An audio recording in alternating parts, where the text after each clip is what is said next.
आगे में जाकर माँ सती रास्ते में जा रही है और मन में सोचती हैं कि हम बहुत बड़ा अपराध किया हूं, जब भगवान शिव के बात को हम काट दिया, हमको इन बात को काटना नहीं चाहिए। अब यहाँ मैं दोषी बन गया, अब भगवान शिव को मैं कैसे कुछ बोलूं। इस प्रकार से ध्यान देना, माँ सती विचार करते हुए जा रही थी और ठीक एक चरगुटिया रास्ता मिले और वहां में माँ सती ध्यान देना सामने में देखे ब्रह्मा विष्णु महेश ध्यान देना और राम सीता और लक्ष्मण। तो जिधर जिधर देखे ये तीनों मूर्ति दर्शन। अब इनका दिमाग काम नहीं किया तो फिर पीछे पलट कर जैसे ही देखी तो देख रहे हैं भगवान राम और लक्ष्मण जी सीता के वियोग में रो रहे हैं। और सामने में देखते हैं कि भगवान राम माँ सीता है, लक्ष्मण जी जा रहे हैं। इनका दिमाग काम नहीं किया, नैना मुंदी बैठी मगो माही, अर्थात चरगुटिया रास्ता में नैन को बंद कर दिए और वहां में बैठ गए और हाथ जोड़कर भगवान राम से निवेदन करने लगी कि हे भगवान, मेरे आराध्य, मेरे इष्ट, आप हमें क्षमा कर दीजिए और आप अपनी माया को समेट लीजिए। हम आपकी माया को समझ के भगवान अपनी माया को आप समेट लीजिए। तो भगवान राम माया को समेट लिए। इसके बाद जैसे ही नयन को ये खोली माँ सती, तो नयन को खोलते ही ध्यान देना तो माँ सती देखी सामने में कोई नहीं और पीछे में भगवान राम लक्ष्मण जी रो रहे हैं और ये सब माया को भगवान राम समेट लिए। इसके बाद भगवान शिव के पास चरण में आकर प्रणाम की माँ सती। भगवान शिव बोले क्या आप परीक्षा ले लिए? तो माँ सती कहते हैं भगवान कछु ना परीक्षा लेना गुस्साए कि न प्रणाम तुम्हारी नाम। कछु न परीक्षा लेना गुस्साए कि न प्रणाम तुम्हारी नाम। भगवान मन में सोचे कि सती परीक्षा में लिए और माँ सती बोली हे नाथ, जिस प्रकार आप प्रणाम करते हैं ना भगवान राम को, ठीक उसी प्रकार हम भी गई हूँ और उसी प्रकार से प्रणाम कर और पुनः आपके पास वापस आ गई। भगवान मन में सोचे हम 1000 बार समझाए ये बात को काट और ये सरल में कैसे जान ये मान गई ना, अवश्य कोई और विशेष बात है।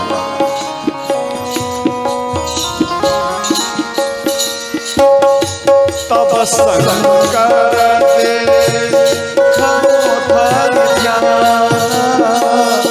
सती चरित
सोचे ये तो सती हमारी माँ का, हमारी माँ का ही ये रूप धारण कर लिया है, मन माँ सीता का, तो इस नाते से अब ये हमारी माँ हुई। अब मन में भगवान शिव संकल्प किए कि इन शरीर के साथ में अब हमसे कभी सती को भेंट नहीं हो पाएगा।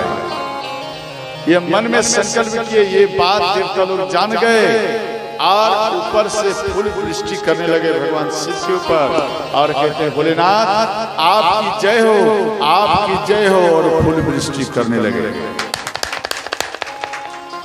देवता सब कहने लगे भगवान आपकी जय हो, किसी भी देवता में सामर्थ्य नहीं जो आज आपने संकल्प किया। इस बात को माँ सती सुन लिए तो माँ सती कहते हैं भगवान आपने ऐसा क्या संकल्प किया जो देवता लोग आपकी प्रशंसा कर रहे हैं।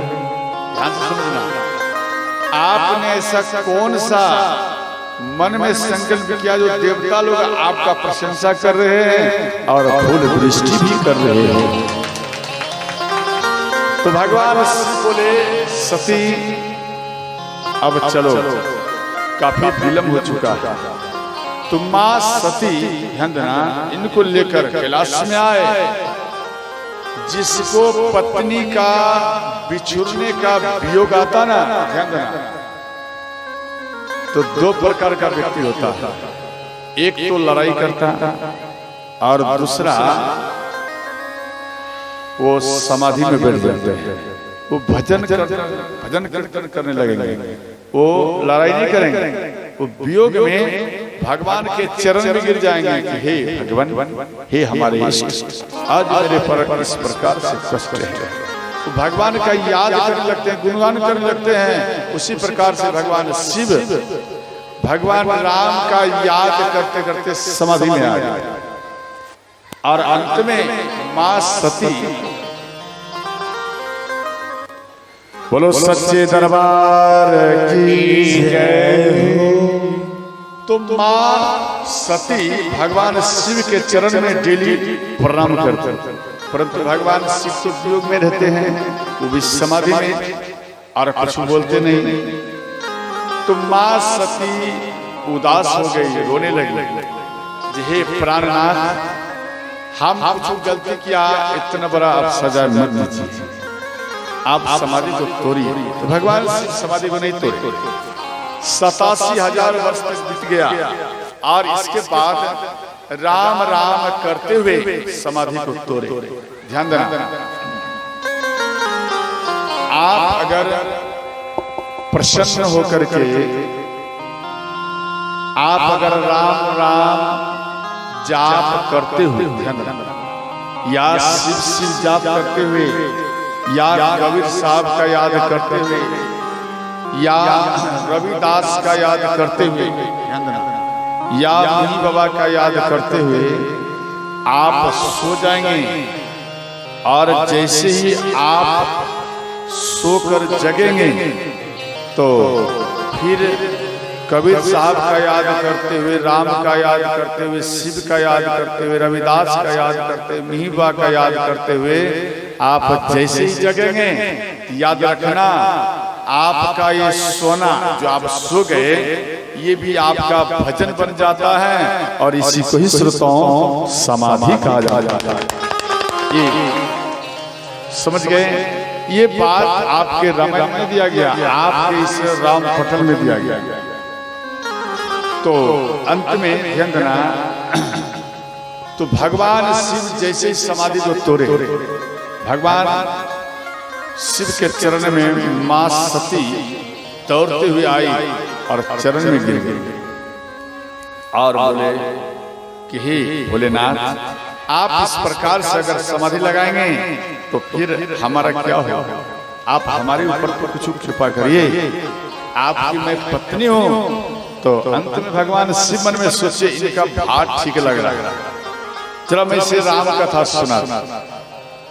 तो इनका भाव देखकर भगवान शिव बोले देवी आप भगवान राम की कथा सुनो। तो माँ सती खुश हो गई। तो माँ सती भगवान शिव के बगल में बैठने के लिए आ रही है। क्यों? इनका आसन लगा हुआ है। तो भगवान शिव मन में सोचे ये हमारी माँ है, क्यों मेरी माँ का रूप धारण किया, इस नाते से हमारी माँ है, हमारे बगल में नहीं बैठ सकते।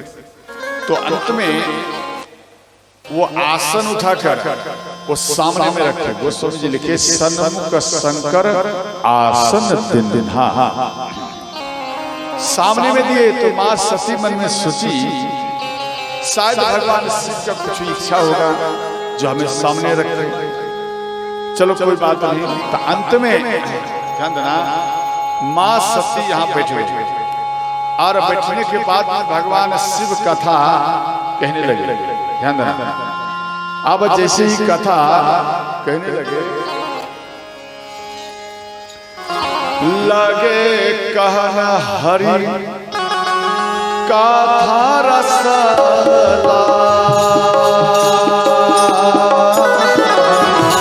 दक्ष प्रदेश भय तेहि काला।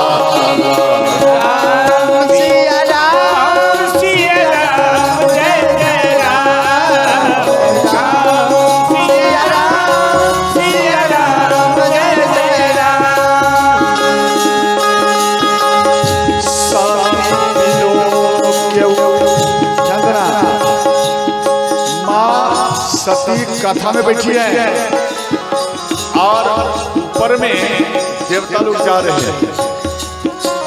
सती बिलो के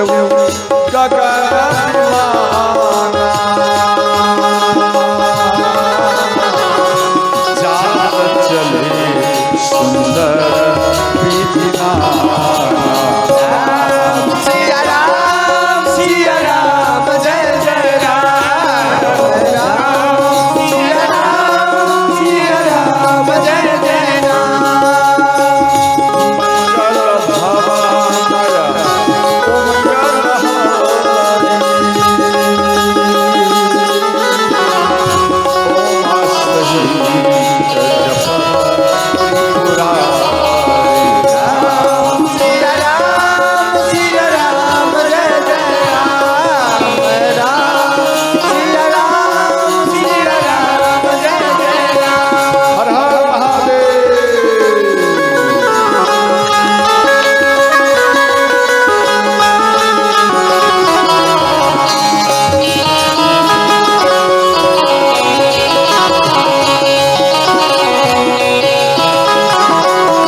ध्यान देना।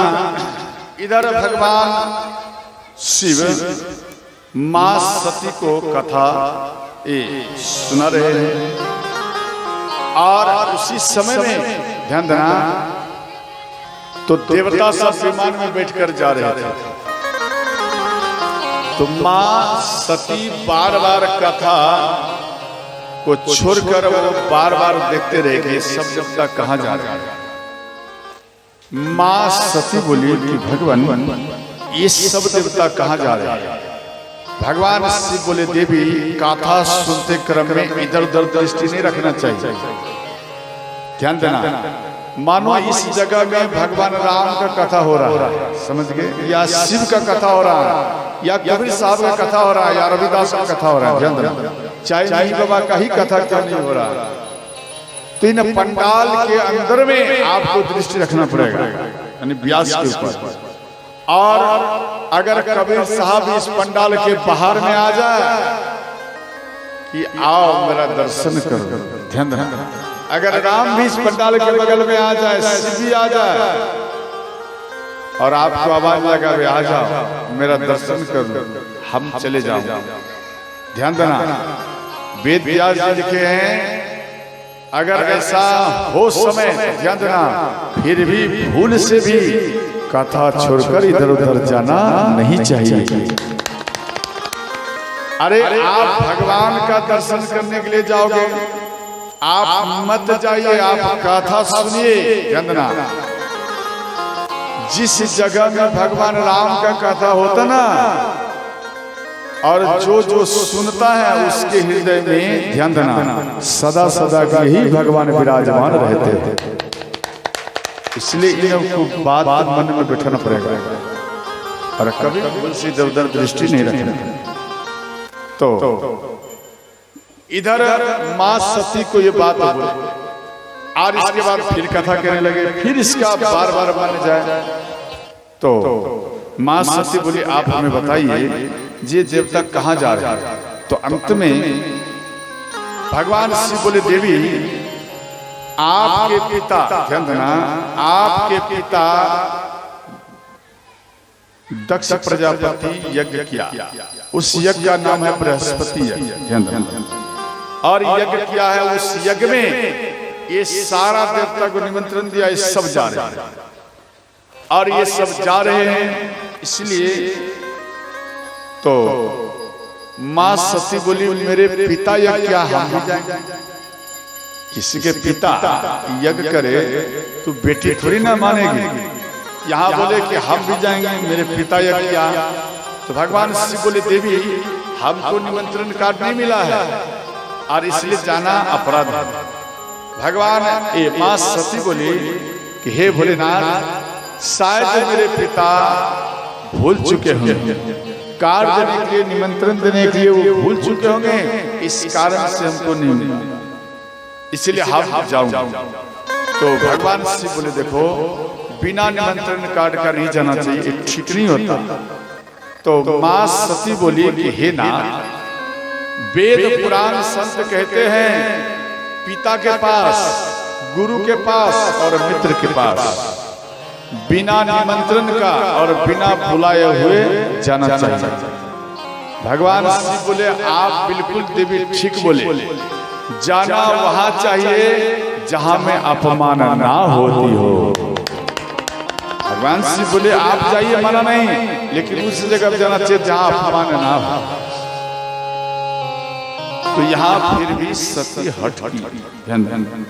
अब यहाँ सती जब हट किए तो अंत में बोले, ठीक है आप अपनी बात को माने तो आप जाइए।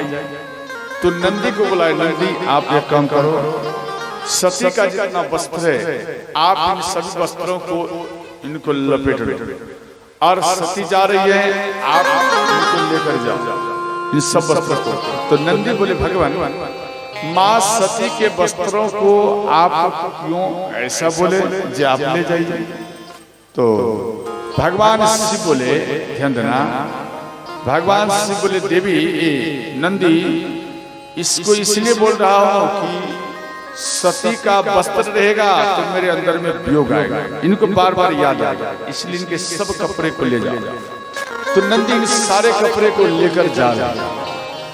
और जब पिता के भवन में मां सती आई, सबसे पहले में पिता मिले, ध्यान देना। तो ध्यान देना, तो मां सती पिता के चरण में जैसे ही प्रणाम करने के लिए झुकी और इतने में ध्यान देना दक्ष प्रजापति अपने चरण को ही खिसका लिया, चरण को खिसका लिया। अब जैसे ही खिसका लिया, ध्यान देना, मां सती को दुख आया, कष्ट आया और हाथ जोड़कर मां सती बोली, हे मेरे पिताश्री, आप हमें ये बताइए कि आप चरण को क्यों खींची?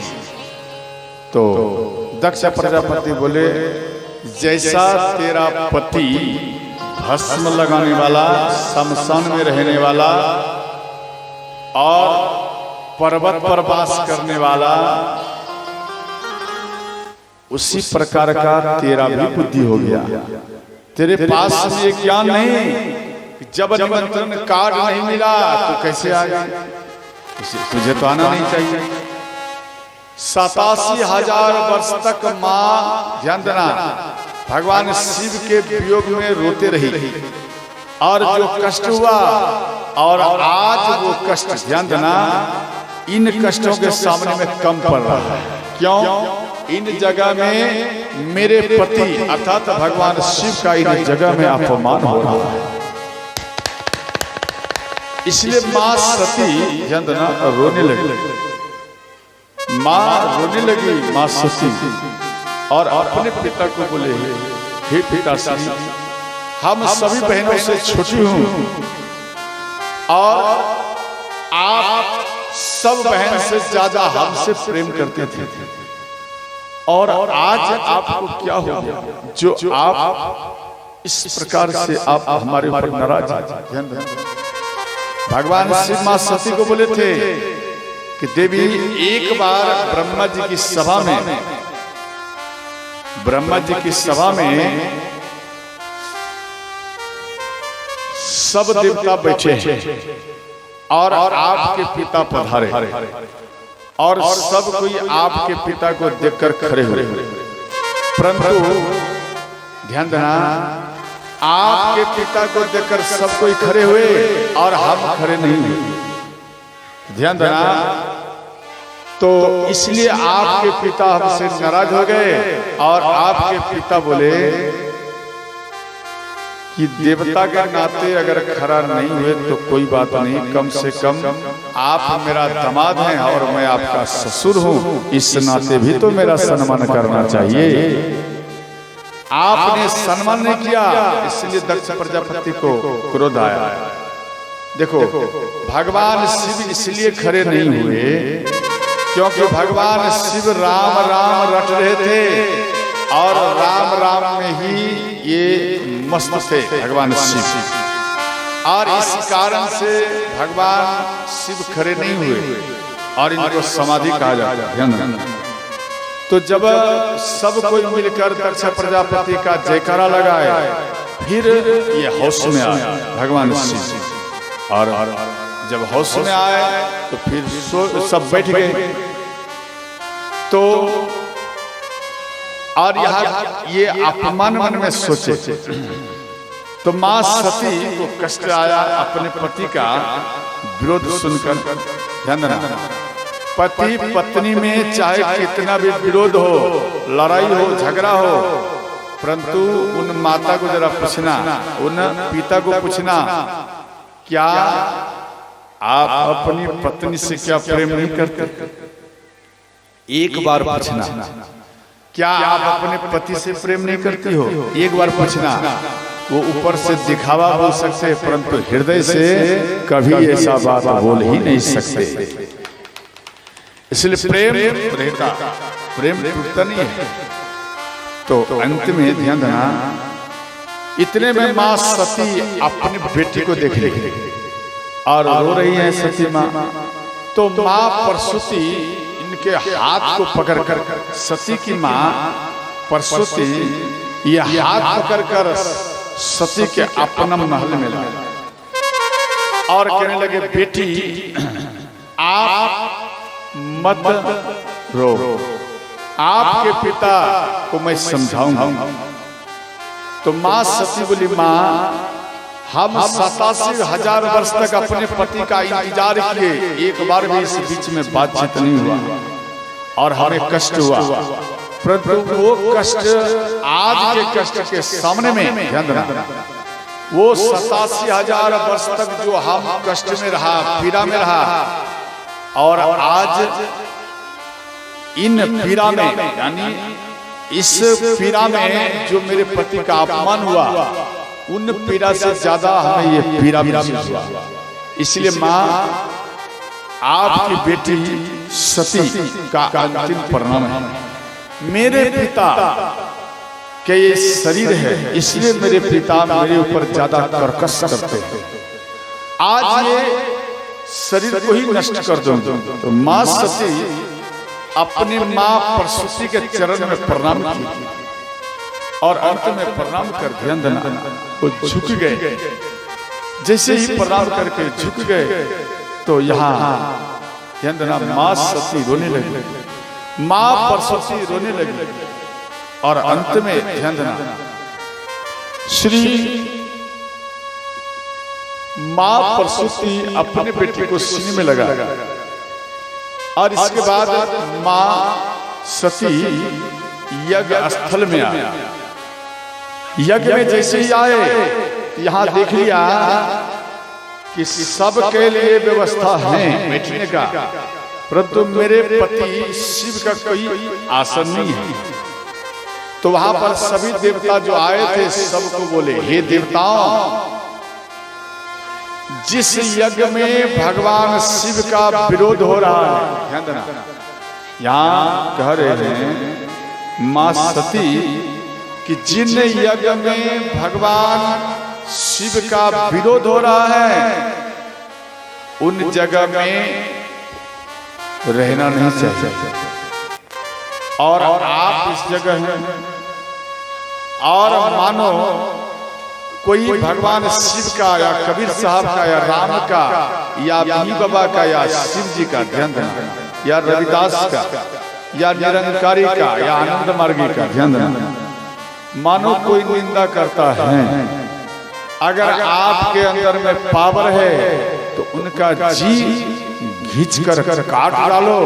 अगर आपके अंदर में पावर नहीं है तो कान को बंद कर चलिए पराई अर्थात दूसरे जगह चला जाना चाहिए। सुनने वाले को भी दोष लगता, कहने वाले को तो लगता, परंतु सुनने वाले को भी दोष लगता, इसलिए उन जगहों को छोड़ देना चाहिए जहाँ में शिव का अपमान हो, ध्यान देना, जहाँ में आपके इष्ट का अपमान हो उन जगह में छोड़ देना चाहिए, ध्यान देना। तो जो अपमान करता है, ध्यान देना, आसुरी, ध्यान देना, आसुरी विद्या ज्यादा होता है उनका। तो यहाँ दिया गया, सुनहु सभासद सकल मुनीदा, कहीं सुनी जिन संग कर राम सिया राम सिया राम जय जय राम, राम सिया राम सिया राम जय जय राम। काटिया पासु जीव जो पसई, श्रवण मुंद नहीं चली या पराई, राम सिया राम जय जय राम, राम सिया राम जय जय राम। मंगल भवन ओ मंगल हारी, उमा सही राम सिया राम जय जय राम, राम सिया राम जय जय राम। हर हर महादेव। दोनों हाथों से मीठी मीठी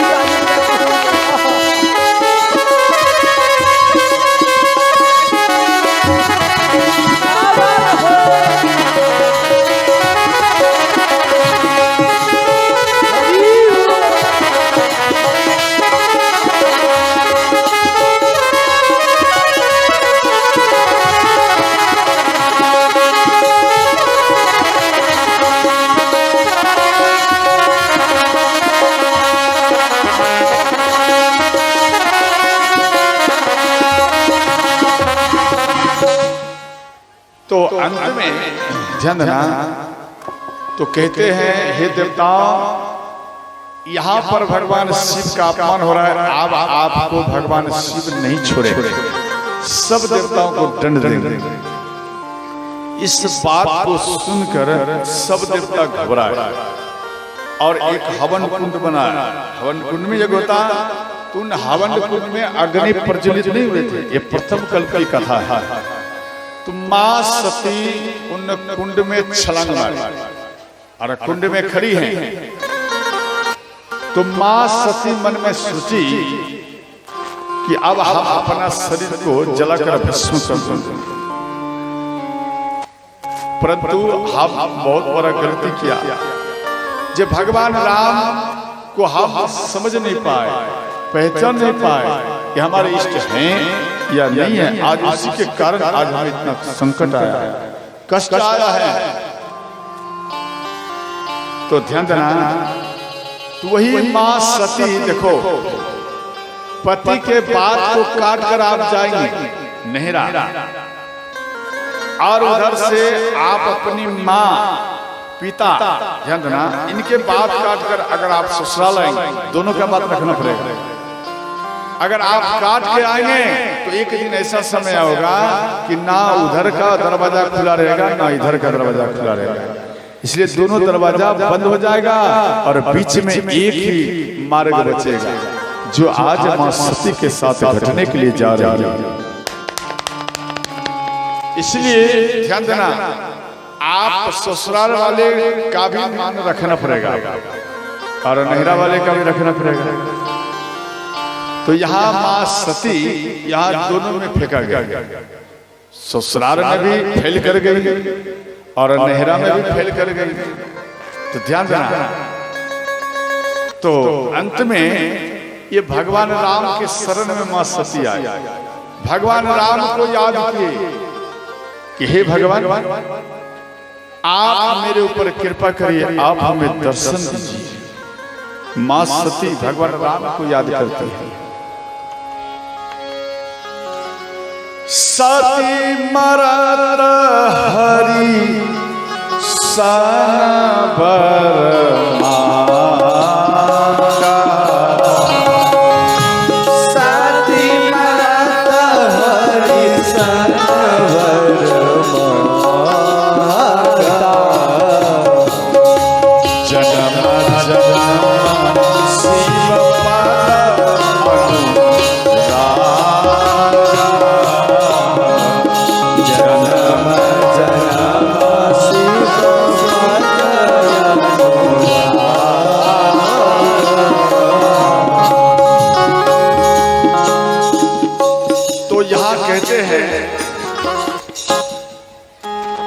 हे भगवान, हे हमारे इष्ट, आप हमें दर्शन दीजिए।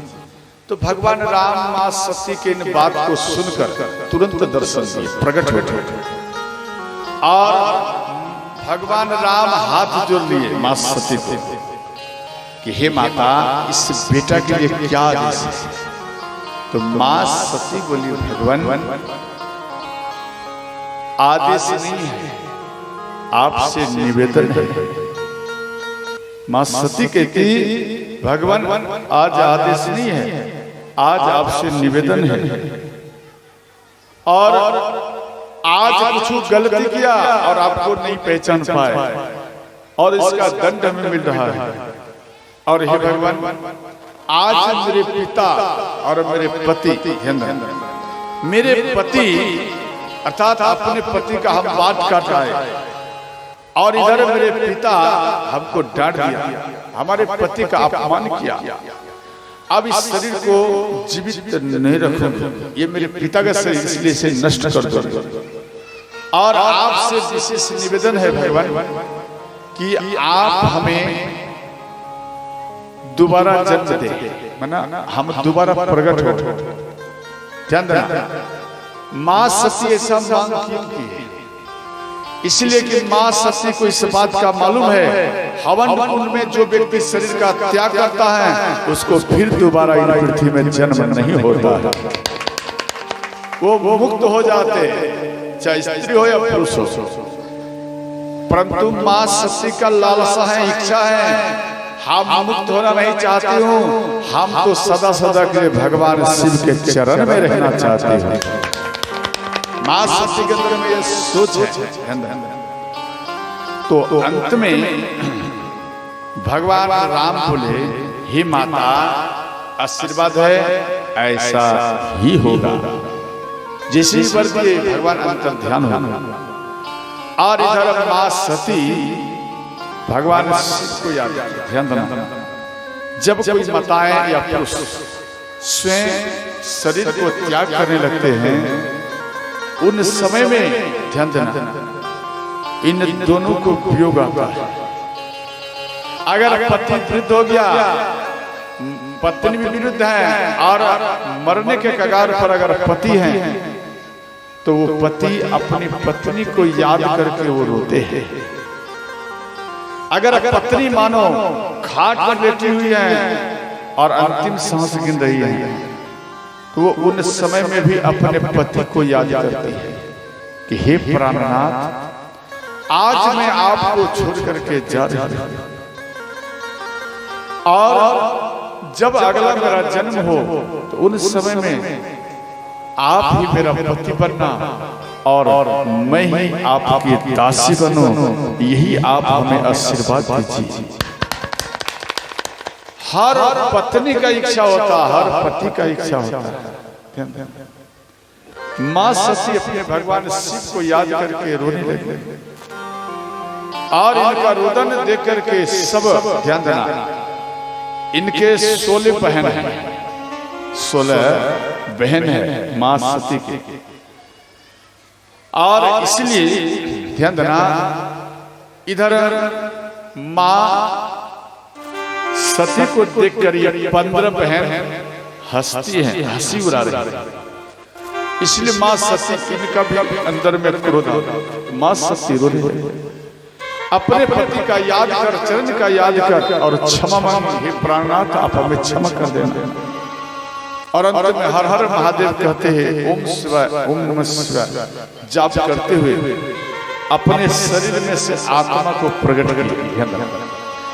तो जैसे ही आत्मा को छोड़े शरीर से तो वो आत्मा एक दीपक के जैसा प्रकाश किया। तो वहां जितना भी व्यक्ति थे, प्रथम कल्प की कथा, जितना भी व्यक्ति वहां पर थे, देवता और सामान्य व्यक्ति, ये सब कोई मां सती को देखे और जैसे ही आत्मा प्रकट हुए अग्नि प्रज्वलित हुए। ध्यान देना, अग्नि जैसा ही दीपक होता ना तो वो दीपक ही निकल गया और सब देवता मन में सोचे कि मां सती के शरीर में आग लग गई, परंतु मां सती के शरीर में आग नहीं लगा। अगर मां सती जल करके भस्म हो गई तो भगवान शिव के गोद में कहां से मां सती आई? ये विचार करने वाली बात है शिव का।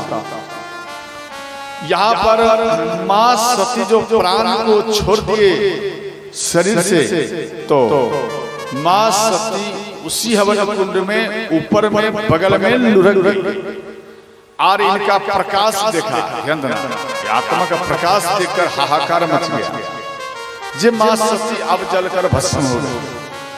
तो ध्यान देना, तो इधर भगवान शिव को मालूम पड़े तो भगवान शिव वियोग में आए, उदास हो गए, सती का याद आया और एक जटा खींचकर जमीन में जैसे ही फेंके तो एक वीरभद्र का ही श्रोताओं प्रागट्य हो गया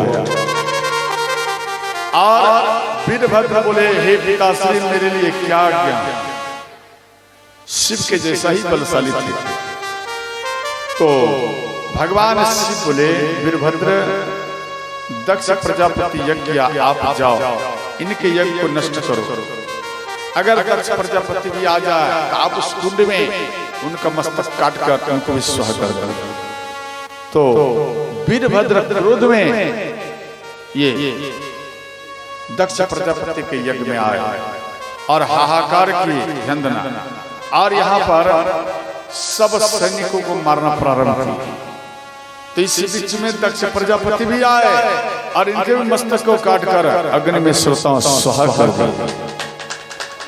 मां सती के वो आत्मा जो प्रकाश करते थे उसी में उसका सिर गिरा और वो भी जल करके भस्म हो गए। और अंत में भगवान शिव आए। दधीचि मुनि के हड्डी से ऐसे तो कई अस्त्र बने, परंतु उसमें धनुष और बाण भी तैयार हुए और वो धनुष बाण लेकर भगवान शिव आए और इनको आते हुए देखकर सारा देवता घबरा गया कि अब भगवान शिव हमको नहीं छोड़ेंगे। इसलिए भगवान शिव के पास में सब देवता ध्यान देना चरण में गिर गए, त्राय मांगे, भोलेनाथ आप हमें क्षमा कर दीजिए। जब इस प्रकार से ये सारा देवता भगवान शिव के चरण में गिर गए। भगवान शिव तो भोले, ये तुरंत भक्तों की पुकार को सुन लेते हैं। और अंत में ध्यान देना, भगवान शिव ध्यान देना, वो दधीचि मुनि के बने हुए हड्डी से जो धनुष था, वो धनुष इंद्र को दिए।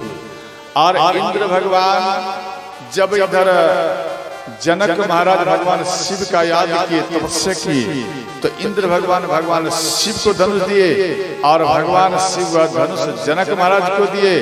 वही जनक महाराज धनुष को अपना घर में रखे और अंत में भगवान राम चलकर आए, उसी धनुष को तोड़कर मां सीता से भगवान राम विवाह किए। ये प्रथम कल्प की कथा। दूसरे कल्प की कथा में इन धनुष को ध्यान देना, भगवान शिव परशुराम भगवान को दिए और परशुराम भगवान जनक महाराज को दिए और भगवान राम धनुष को तोड़कर मां सीता से विवाह किया। समझ गए? और इधर भगवान शिव वियोग में है, मां सती को अपना गोदी में लिए और ये रोते हुए वियोग में मां सती के मुख को देखकर बार बार भगवान शिव रो जाते। भगवान शिव बोले, देवी हम आपको इतना बार समझाए, परंतु तो आप मेरी बात को काट दिया।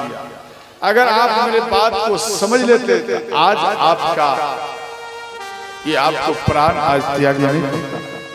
इस प्रकार से भगवान शिव फुट फुट कर रोते रहे और मां सती के शरीर को अपने गोदी में लेकर ये ऐसे भटकते रहे। तो सारा देवता हाहाकार करते हुए भगवान नारायण के पास में आया, बोले त्राहि मां भगवान त्राहि मां, आप कृपा करिए। तो नारायण भगवान बोले बताओ क्या बात। बोले भगवान शिव अगर इतना वियोग में रहेंगे तो सृष्टि का कल्याण कैसे होगा, इसलिए आप भगवान शिव को वियोग में से बाहर ला। तो ध्यान देना, तो मां भगवान विष्णु अपने सुदर्शन चक्र को आदेश दे कि आप जाइए और भगवान शिव के गोद में मां सती का शरीर है, आप ऐसे खंडित करो जैसे कि मां सती भगवान शिव को मालूम ना पड़े, हैं गोदी में परंतु मालूम नहीं पड़े। इतना हिसाब से मां सती के शरीर के टुकड़े करे। तो सुदर्शन चक्र आदेश, ध्यान देना, आदेश मिलने पर भगवान शिव के पास में आए। भगवान शिव को तनिक भी मालूम नहीं रहे और एक एक अंग को श्रोताओं खंडित किए। तो 52 जगह में मां सती के ये अंग श्रोताओं गिर गए और इन जगह में शक्तिपीठ कहलाया, जिसे तारापीठ बोलते ना, तारापीठ। तो वो तारापीठ, ध्यान देना, वो तारापीठ मतलब वहां मां सती का पीठ गिरा, तो तारापीठ कहलाए। और दूसरा, आपके नगर पैसे जानते नगोछिया, ध्यान देना, तो नगर पैसी नगोछिया अर्थात नगर पैसी के बीच में एक काली माता है, वो शक्तिपीठ है। ध्यान देना, कुछ संत और कुछ वेदों में कहीं कहीं दर्शाया गया जब मां सती का वहां पे दंत गिरा, दांत गिरा, इसलिए उन जगह का नाम पड़ा दंतेश्वरी काली माता। बोलो दंतेश्वरी काली माता की जय। ध्यान देना। तो और दूसरा बात, सुदर्शन चक्र से मां सती के जब शरीर को खंडित किए, तो जैसे एक पत्थर को आप अपना ग्राइंडर से या मशीन से काटते हैं, थोड़ा धूली निकलता ना, धूली, तो वो जो धूली है वो जहां जहां में गिरा, ध्यान देना, वहां उस गांव में, उन जगह में भगवान शिव के गण मनुष्य का रूप धारण कर, ध्यान देना, उस जगह में मां काली का प्राण प्रतिष्ठा, ध्यान देना, मां काली का और शिव जी का हर जगह में नहीं होता है। शिव जी के बारे में अंतिम दिन बताया जाएगा, परंतु इतना जान लीजिए, शिव जी का शिवलिंग जो आप स्थापना करते हैं और माँ काली का जो आप स्थापना करते हैं ये हर जगह नहीं होगा, उसी जगह में स्थापना होता है जहां में माँ सती के कुछ अंश उस जगह गिरे हैं। और जो स्थापना करते हैं ध्यान देना, वो कोई दूसरा नहीं, शिव जी के ही परिवार होते हैं, समझ गए। और वो मनुष्य के रूप में प्रकट होकर और यहाँ में स्थापना करते हैं। बोलो कालिका मैया की जय हो। ध्यान देना, तो इधर भगवान शिव कैलाश में आए और ये बात ये भूल गए, और उधर ध्यान देना माँ सती अपना प्राण को त्यागे और वर के कारण, ध्यान देना वर जो मिला इसी के कारण हिमालय राज के यहाँ, ध्यान देना हिमालय राज के यहाँ माँ पार्वती के रूप में सुताम प्रकट हुई। बोलो पार्वती मैया की जय हो। तो माँ पार्वती के रूप में प्रकट हुई। यहाँ पर लिखे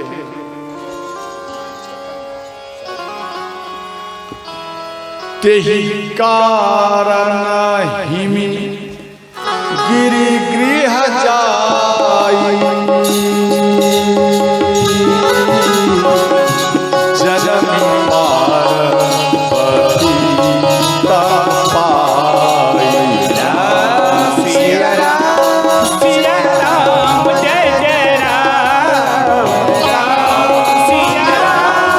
सिया राम जय जय राम। नारद समाचार सब पाए, को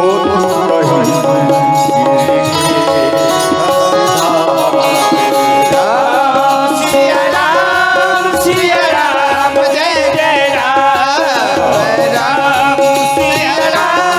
सिया राम जय जय राम। हर हर महादेव।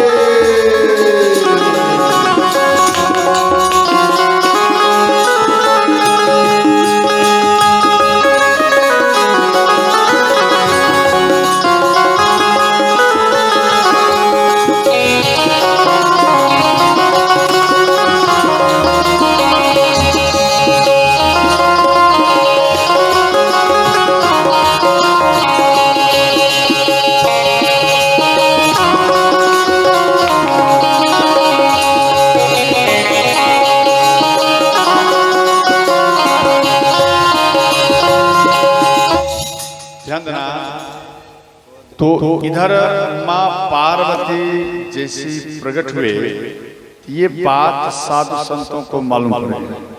तो साधु संत अपार संख्या में हिमालय राज के यहाँ आए और इसके घर के अगल बगल में कुटिया बनाए।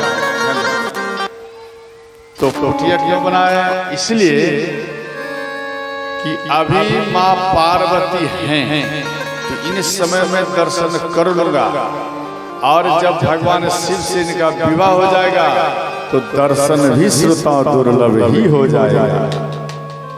इसलिए माँ पार्वती का मैं इन समय में ही दर्शन करूंगा तो अच्छा है। इसलिए साधु संत कुटिया बनाकर हिमालय राज के महल के अगल बगल में रहे। और अंत में देव ऋषि नारद को बात मालूम पड़े और देव ऋषि नारद आए। ध्यान दें, जैसे ही देव ऋषि नारद आए, हिमालय राज मैना माता इनका स्वागत किया और पार्वती को बुलाकर चरण में प्रणाम कराया। और हिमालय राज, ध्यान देना, हिमालय राज कहते हैं कि आप मेरे बेटी के बारे में बताइए, इनके नसीब में दूल्हा कैसा है और इसका अगला भविष्य कैसा रहेगा। तो माँ पार्वती के ललाट को देखकर, ध्यान देना, ललाट को देखकर देव ऋषि नारद बोले, हे हिमालय राज, आपका जो ये बेटी है, ये आपकी बेटी बिना श्रृंगार किए ये सुंदर लगेगी। ध्यान से समझना, बिना श्रृंगार किए ये सुंदर लगेगी, और ये जिस प्रकार से तपस्या करेगी उस प्रकार से इसका नाम में परिवर्तन होते जाएगा। और इसका जो पति होगा, ध्यान देना, अभी तक ये सब में प्रसन्नता है। और जैसे ही बोले इनका जो पति होगा वो शमशान में रहने वाला होगा, भस्म लगाने वाला होगा, जटाधारी होगा, त्रिशूलधारी होगा, गंगा को धारण करने वाले होंगे और चंद्रमा को भी धारण करने वाले होंगे, और ये पर्वत में रहने वाला होगा। तो ये सब लक्षण भगवान शिव में ही केवल है। और ऐसा वर तभी मिलेगा जब यह कठोर तपस्या करेगी, तब बात को समझे, ये कठोर तपस्या करेगी तब ऐसा पति मिलेगा, वरना इसको नहीं मिलेगा। और वो भी अभी से, वो भी अभी से तपस्या करेगी तब। तो इस बात को सुनकर मैना माता के होठ सूख गए। ध्यान देना, अगर आपके बेटी के बारे में अगर इस प्रकार का बात आ जाता है तो क्या आप खुश होंगे? आप खुश नहीं होंगे। आप मन में सोचेंगे भाई ये क्या हो गया।